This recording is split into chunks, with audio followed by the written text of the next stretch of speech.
Good morning all of you. मैं doctor Meena Duchaniya, assistant professor SPC government college Ajmer. Lecture 25 BSc part second paper third के unit second के हम chapter electrochemistry first की study कर रहे थे, जिसमें हम आज कंटिन्यूस में स्टडी करेंगे तनुता के साथ तुल्यांक की चालकता एवं विशिष्ट चालकता का परिवर्तन, variation of equivalent and specific conductance with dilution. Dilution करने पर कंडक्टेंस, इक्विवेलेंट कंडक्टेंस और स्पेसिफिक कंडक्टेंस, इन पर क्या प्रभाव पड़ता है, इनके बारे में आज हम स्टडी करेंगे। किसी सॉल्यूशन की कंडक्टेंस हम सभी जानते हैं उस सॉल्यूशन में जो विद्यमान आयनों के कारण होती है। अतः हम ये कह सकते हैं कि सॉल्यूशन में जितने अधिक आयन होंगे उतनी ही उसकी कंडक्टेंस या चालकता होगी। यदि किसी सॉल्यूशन का डाइल्यूशन कराएं या तनुकरण कराएं, कहने का तात्पर्य है कि यदि डाइल्यूशन बढ़ता है तो उस पदार्थ का डिसोसिएशन की क्वांटिटी भी बढ़ेगी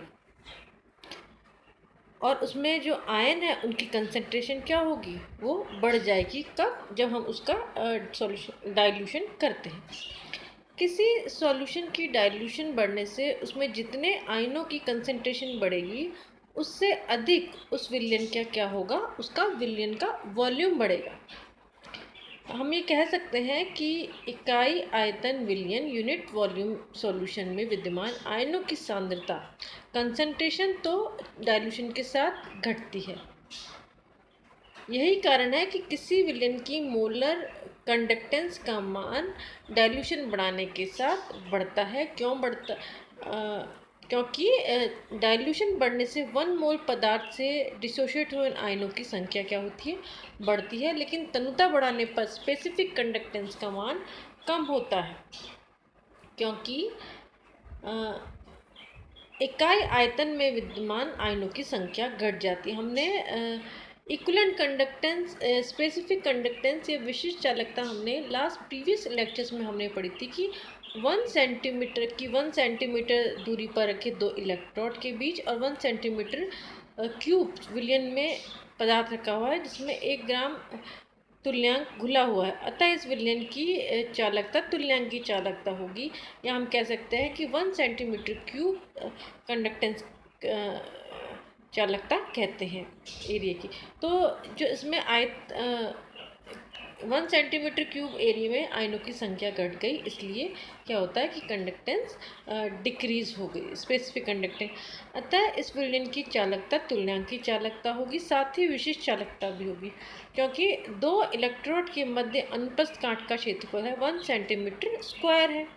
अब यदि हम जो सॉल्यूशन को 9 सेंटीमीटर क्यूब तक डाइल्यूट कर दे तो 1 सेंटीमीटर डिस्टेंस पर रखे दोनों इलेक्ट्रोड के मध्य 1 सेंटीमीटर क्यूब वाले 9 घन हो जाएंगे, जिसके प्रत्येक क्यूब की कंडक्टेंस उसकी स्पेसिफिक कंडक्टेंस होगी। अर्थात सॉल्यूशन की टोटल कंडक्टेंस होगी 9 इंटू स्पेसिफिक कंडक्टेंस, जबकि सॉल्यूशन में अभी पदार्थ का 1 ग्राम इक्विवेलेंट वेट घुला हुआ है। अतः यह मान इक्विवेलेंट कंडक्टेंस के बराबर होगी। इस स्थिति में टोटल कंडक्टेंस होगी equivalent conductance into 9 into specific conductance.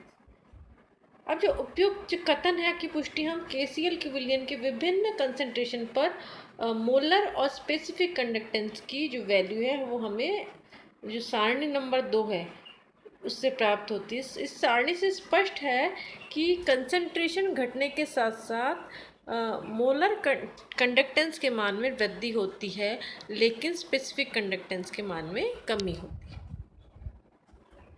ये हम देख पा रहे हैं इसमें कि इंक्रीज़ हो रहा है तो स्पेसिफिक कंडक्टेंस क्या हो रही है, वो डिक्रीज़ हो रही है, और मोलर कंडक्टेंस इंक्रीज़ होती है।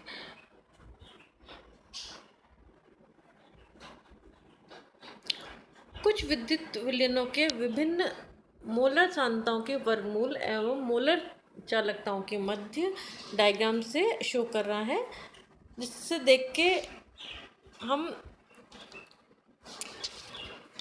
सबसे पहले इसमें हम कंडक्टेंस की बात करते हैं। तो कंडक्टेंस क्या होती है कि डाइल्यूशन इंक्रीज करने पर सबसे पहले है कंडक्टेंस बढ़ती है। क्योंकि आयनों की संख्या होगी वो बढ़ रही है डाइल्यूशन इंक्रीज करने पर। सेकंड हम बात करते हैं स्पेसिफिक कंडक्टेंस या विशिष्ट चालकता की। स्पेसिफिक कंडक्टेंस डाइल्यूशन इंक्रीज करने पर डिक्रीज हो रही है क्योंकि 1 cm³ एरिया में आयनों की जो संख्या है वो कम हो रही है।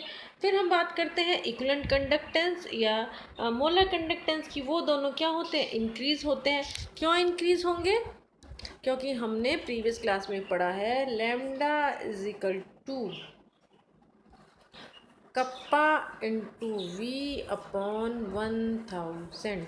तो क्या है यहाँ पे, कप्पा या म्यू मोलर और इक्विवेलेंट कंडक्टेंस है, तो क्या बढ़ रहा है, वॉल्यूम बढ़ रहा है। वॉल्यूम बढ़ने से इक्विवेलेंट कंडक्टेंस और मोलर कंडक्टेंस दोनों की वैल्यू ही इंक्रीज होती है डाइल्यूशन इंक्रीज करने।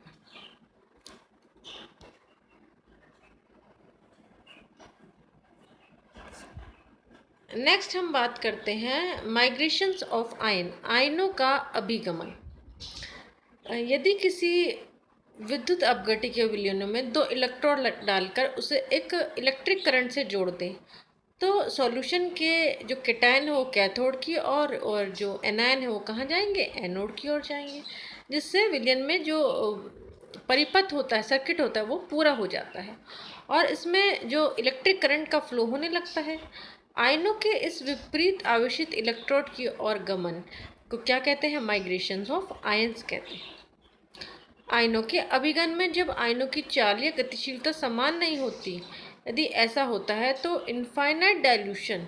इनफाइनाइट डाइल्यूशन का मतलब है कि जब हम इतना अधिक सॉल्यूशन को डाइल्यूट कर दें कि आयनों पर एक दूसरे का कोई प्रभाव नहीं रहे, उसे कहते हैं अनंत तन्यता या इनफाइनाइट डाइल्यूशन। अर्थात जब पदार्थ पूर्णतः आयनित अवस्था में हो तो बराबर संख्या में आयनों को मुक्त होने वाले सभी पदार्थ लैम्डा इन्फिनिटी के मान के समान होने चाहिए।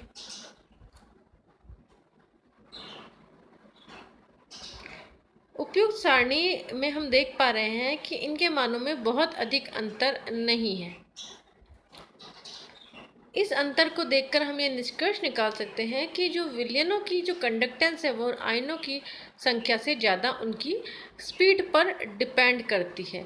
एग्जाम्पल ले लेते हैं कि इनफाइनाइट डाइल्यूशन पर अगर हम HCl व NaCl सॉल्यूशन में आयनों की संख्या बराबर होगी, लेकिन इनकी जो कंडक्टेंस है वो बराबर होनी चाहिए, जबकि हम लोग ये टेबल में देख पा रहे हैं कि HCl और NaCl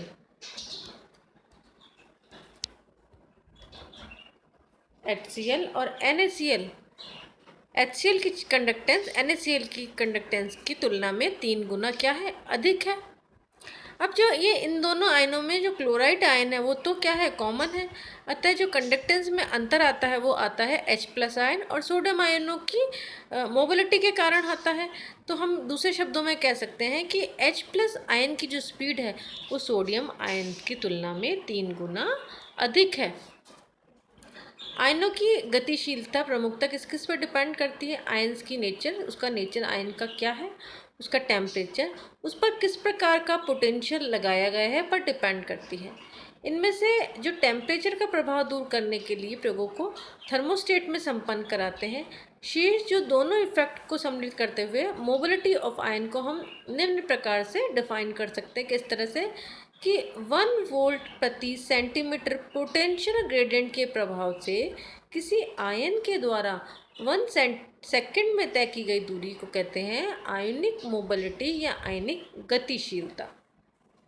और अब ये पोटेंशियल ग्रेडियंट क्या होता है, विभव प्रवणता होता है, इलेक्ट्रोड पर लगाया गया विभवांतर और जो दोनों इलेक्ट्रोड के बीच दूरी का जो रेशियो है उसे कहते हैं। तो आयनिक गतिशीलता हो गई आयनिक उसकी गति और अपॉन पोटेंशियल ग्रेडियंट विभव प्रवणता। अब इसकी यूनिट क्या होती है, इसकी यूनिट गति की स्पीड की होती है सेंटीमीटर अपॉन सेकंड और वोल्ट अपॉन सेंटीमीटर। तो इसकी जो यूनिट हो जाएगी सेंटीमीटर स्क्वायर सीमेन इनवर्स वोल्ट इनवर्स। ये इसकी आयनिक मोबिलिटी की इसकी यूनिट हो गई। तो बच्चों आज हमने आयनिक मोबिलिटी है वो किस पे डिपेंड करती है, इसकी स्टडी की उसकी डेफिनेशन है, उसकी क्या यूनिट होती है, और डाइल्यूशन कराने पर conductance, specific conductance, equivalent conductance और मॉलिक्यूलर कंडक्टेंस पर क्या प्रभाव पड़ता है, इसकी स्टडी की कल हम स्ट्रॉन्ग एंड वीक इलेक्ट्रोलाइट के बारे में स्टडी करेंगे। Thank you.